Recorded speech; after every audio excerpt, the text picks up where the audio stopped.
up everybody? I'm Simon Sabro, and today I got for y'all a little different kind of video. But before we get into that, be sure to leave a like if you enjoy, subscribe to see more manga related content, and also comment down below what manga you've read for the month of January. And also follow me on Instagram at Simon Sabro YT. I'll leave the link in the description down below. But with that out of the way, let's just jump right into it. And I got for y'all my January manga reading log. So y'all already know what it is. This is actually my first time doing it, but hopefully y'all enjoy the video. So the first manga I read for the month is Imperfect Girl volumes 1, 2, and volume 3. And if you've watched my I forgot which manga haul video it was, but I did pick up all of this series and I did say I was going to be reading it, and as y'all see, I did read it and I honestly really enjoyed this series. If y'all don't know, the person who wrote the story is Nishio Ishin, which is the same person that wrote the Monogatari series, if you're familiar. And the art is by Mitsuru Hattori, and I'm not too familiar with any of his other works, but his art in here is really good. But the story is about this one guy, he's referred to as I in the book, and he sees this little girl and she watches her friend get hit by a car. And she does a very weird thing of she puts her game console away and then goes and runs after her friend. And because the protagonist, his name is I, sees that she did this and she sees that he saw her do it kind of thing, she takes it upon herself to kidnap him so that he doesn't let her secret out. And the book is really weird at first, but as you get to know the characters, the girl is referred to as you in this manga, but as you get to know the characters, they become very interesting, especially you. I don't want to spoil it, of course, because that is the, main point of the book, as just discovering who you really is and the lifestyle that led her to do what she did. And like I said, just understanding the characters, I can't even say understanding the world, because the book really just revolves around these two characters and that's it. But it is very interesting, and this was probably one of my favorite reads for this month, I'll be honest. But the next manga that I read for this month is Spy Family Volume 6. Now, this Spy Family, as y'all know, I love Spy Family, but this volume specifically was hilarious. It was with this character here. I forgot her name. But the main character, Twilight.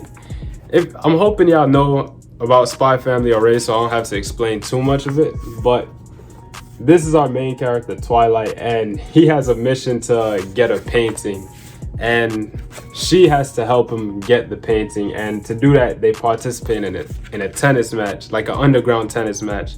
So everybody is like cheating and all of that stuff to try and win, but they're just really good at tennis. So watching them just, uncover everyone else's cheats and while they're just really playing fair, and it's hilarious. Of course, if you're familiar with Spy Family, then you would know the kind of the style of humor that it has. But while the tennis matches were funny, they were also very, they felt really good to read, honestly.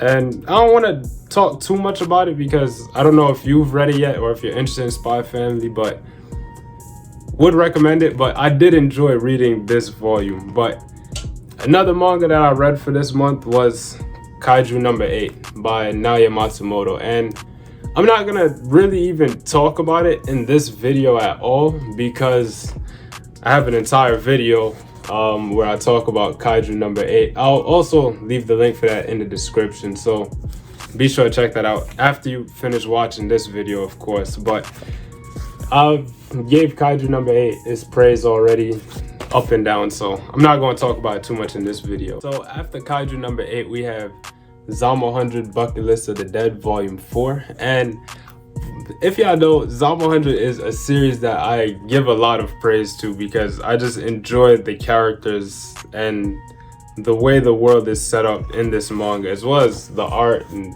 really everything about it. Now, little side note, the person who writes the story for Zom 100 is the same person who writes the story for, or not writes the story, but created Alice in Borderland. So if you're familiar with Alice in Borderland, this is another work by the creator. So if you're interested, check it out. But Zom 100, it's specifically this volume, you get to really see the cast in action, being Akira. It actually has it in the front here. Akira, our main character, his friend, what was his name again? Kenichiro and Shizuka up here. So Kenichiro and Shizuka.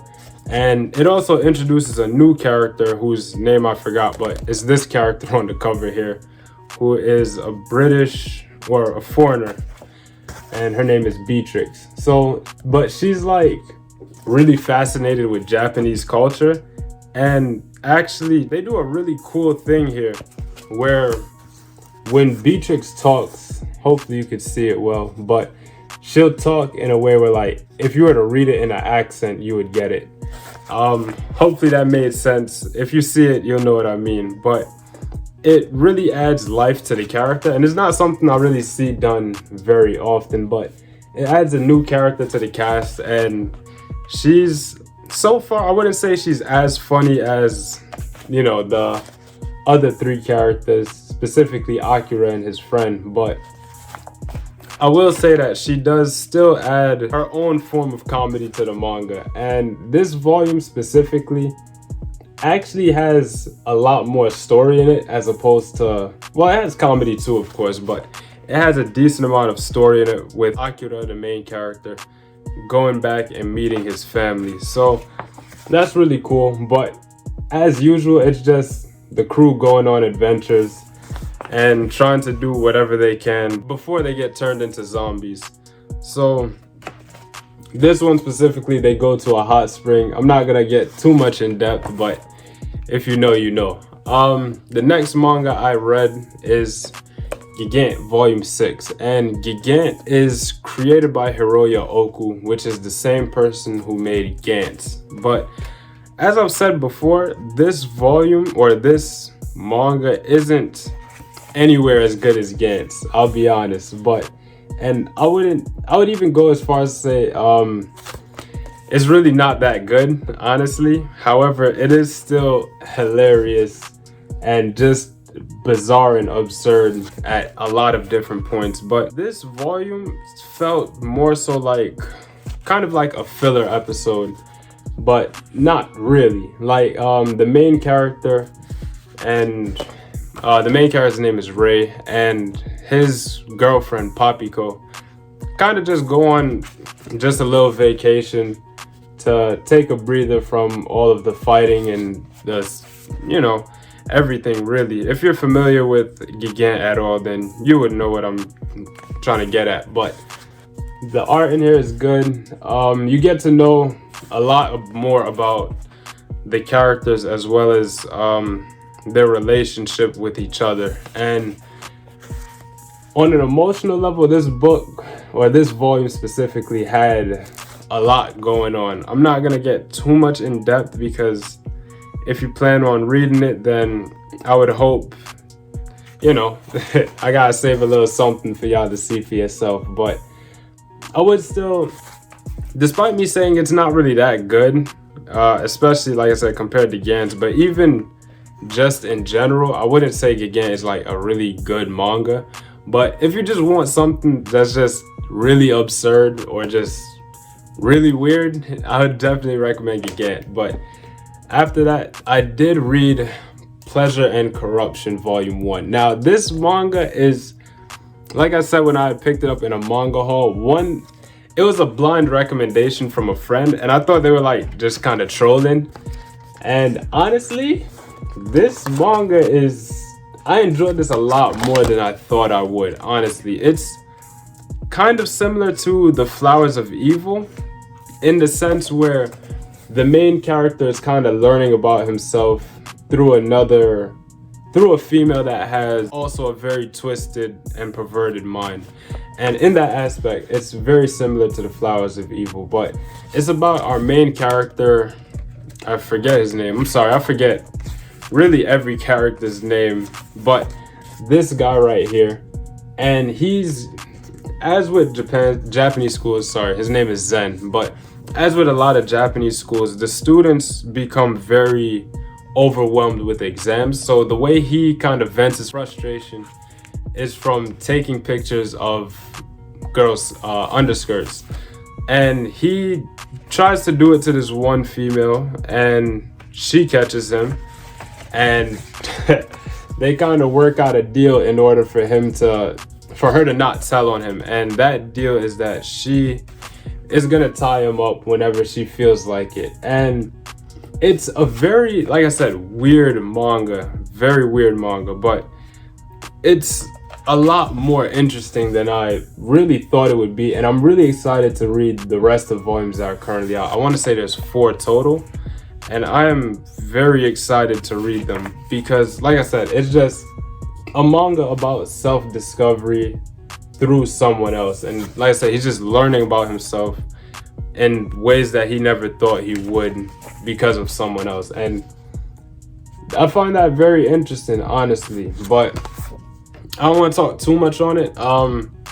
But if you're probably, I wouldn't recommend this to everybody. I think the topics in this manga are definitely not for everyone. So if you decide to check it out, please be a little bit cautious before you pick it up. Maybe do a little bit of research on your own before picking it up. So after Pleasure and Corruption, we got volumes 4 and 5 of Call of the Night by Kotoyama. And funny enough, I was kind of on the fence about Call of the Night at first, but after these 2 volumes, it really kind of made me appreciate the series a lot more than I was before, honestly.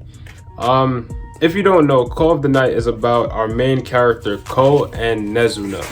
And Ko is this boy right here, Nezuma is this girl right here, and she is a vampire, and Ko wants to become a vampire, but the only way he can become a vampire is if he falls in love with another vampire. So because of that, he knows a lot of secrets about vampires, but if he fails to become a vampire, then the other vampires, excluding Nezuna, has to kill him because he just knows too much. So he kind of has to become a vampire, just to save his life. But these 2 volumes really solidified the story as more than just a rom-com. It made it because it introduced an antagonist, being this character right here, who is a detective who's mostly hunts vampires, and she's on to Ko that he wants to become a vampire, as well as these were kind of introduced in the previous volumes, but it introduces more vampires whose goal is also to make Ko fall in love with them, because they feel like Ko will have a hard time falling in love with Nezuna because of her personality. But it's really interesting to see how Kotoyama put in so many different kind of antagonists, but while the other vampires are, like I said, antagonists, they're also there for the main character when needed.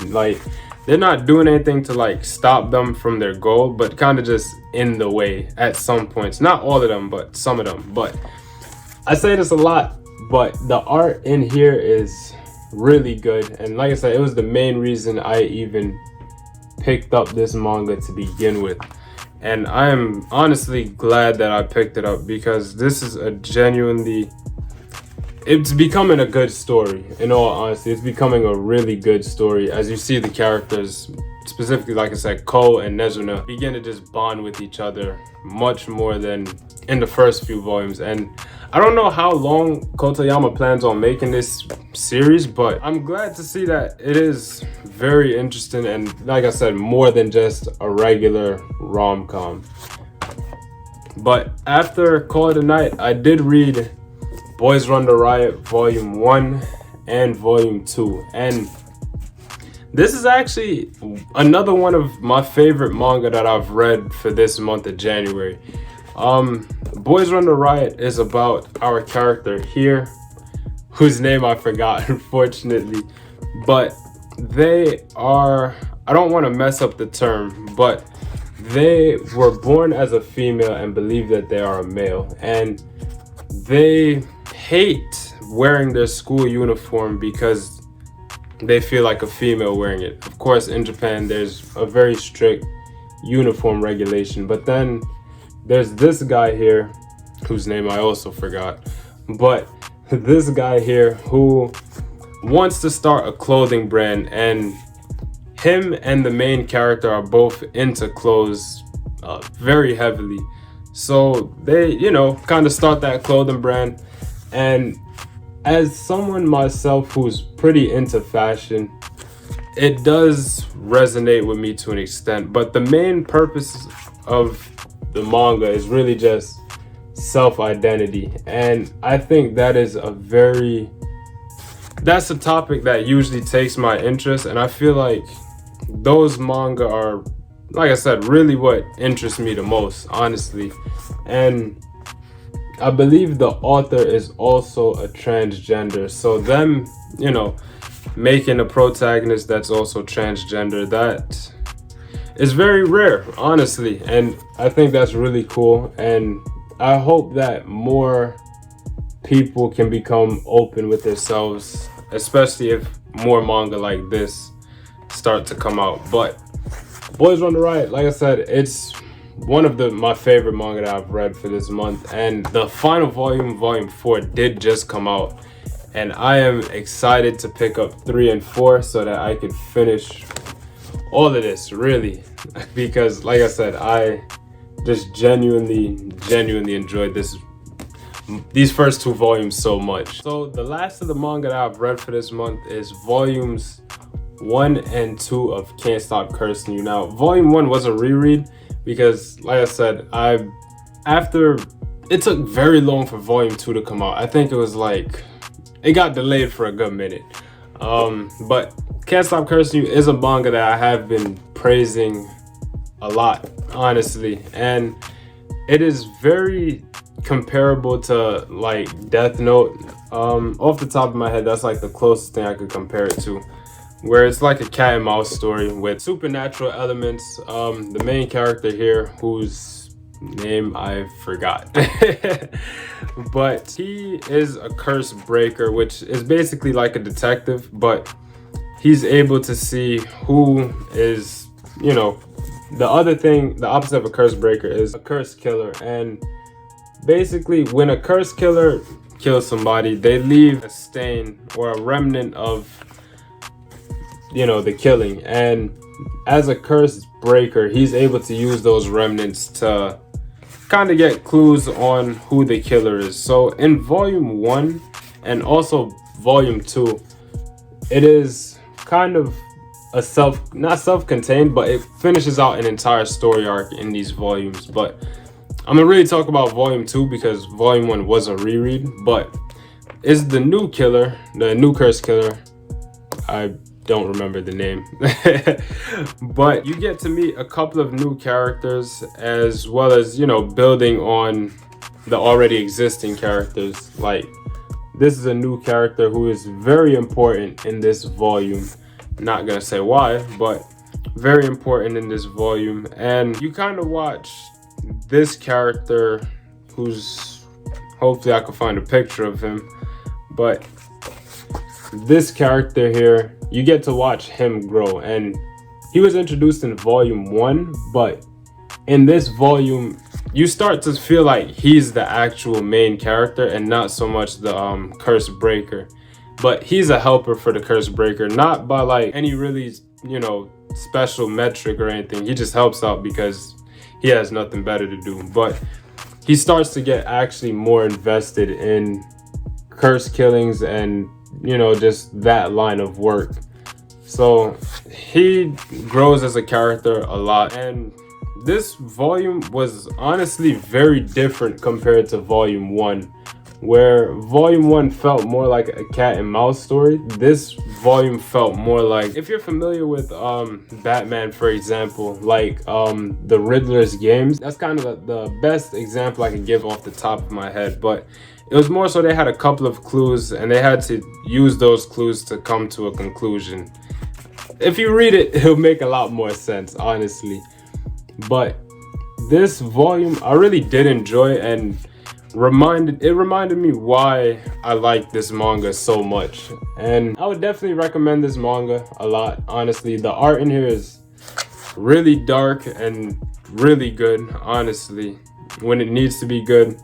Like I said, you could just check out volume 1. It is a story arc of its own. So in volume 1, if you don't enjoy it, you could stop right there. But if you do enjoy it, volume 2 is here. I don't know when volume 3 is coming out, but still a very good series. After that, we have For the Kid I Saw in My Dreams by Kei Sanbei, which is the creator of Erased. Now, this is a slipcover, so let's take that off. After that, it is just a regular old black volume. But this, like I said, is by the creator of Erased, and this manga is about these two twins who have a very close connection with each other, and they can kind of like, it's almost like a supernatural connection. Like if something happens to one of them, the other twin automatically knows. So they grow up in a very abusive home, and what they would do is they would like have one of them go out to try and, you know, calm the situation between their mom and stepdad or dad. I'm not sure, I forgot which one it was. And the one that goes out would usually also end up getting hit, but the twin that stays in hiding would be able to know when they got hit. But then there's this one time that one of them doesn't come back, and that's part of a flashback, but that's where the story really kicks off. And I don't want to call it a murder mystery, but that's kind of what it is, where the main character right here is trying to find his twin brother years later. And the way he's doing that is he's trying to find the killer, or who might be the killer, because he's not 100% sure if his brother is dead or not. But he's just looking for his brother, and that's really it. But off of volume 1, I do have the first 3 volumes. I've only read the first one, but off of volume 1, I wasn't really feeling it too much. But after the first 3 volumes, I'll see how it goes. I usually try and give any series at least 3 volumes before I judge it too harshly. But this volume, it was alright. I did enjoy it, but I felt like it could be better at some points. But at other points, it was really good and really interesting. So I don't want to speak too much on it because it is a mystery story, and if you planned on picking it up, then I don't want to spoil the mystery, of course. But the last manga that I did read is Kiruru Kill Me Volume 1. Now, this manga is about a guy named Nemo, something like that, who is this guy right here. And he is, I believe in this book, like the richest man alive. Like he has literally everything. He has wealth, the fame, the status, everything. The only thing he doesn't have is love. So he sees this girl here named Kiruru and falls in love at first sight. So he does some research on who this person is, and he finds out that she is an assassin. So in order for him to see her, he hires her as an assassin to assassinate himself, basically. And through that, every time she comes to assassinate him, he considers it as a date with her, which is very weird. But the way it's done is because he has so much money and a lot of resources as dispense. He's basically immortal. Like he has a lot of medical technology and stuff like that, and he's also a genius, so he's pretty much immortal. So it's a funny story of Kiruru having a really hard time killing him because he can't die, but he's also trying to plan out ways for her to try and still come and kill him, despite the fact he knows he's probably not gonna die. And it's very funny, I'll be honest, it is very funny with the way this character thinks, because it is such a strange way of thinking, and it's, like I said, really funny. I would recommend checking it out, honestly. I'm not sure when volume 2 comes out, but this manga is really good, honestly. And I'm hoping with later volumes, I don't think it's gonna get any more serious than what it is, but I would hope to an extent it does. And even if it doesn't, at the rate it's going, it might get stale to me, but I do still think it'll be very enjoyable. But that's all of the manga I've read this month. Once again, be sure to comment down what you've read this month. If you've read any of the same series that I've read, you know, comment down how did you feel about the manga. And really, that's all from me. Once again, be sure to leave a like if you enjoyed the video. Subscribe to see more. Hit the bell so you never miss an upload. And this is Simon Sabro signing out. I'll catch y'all in the next one.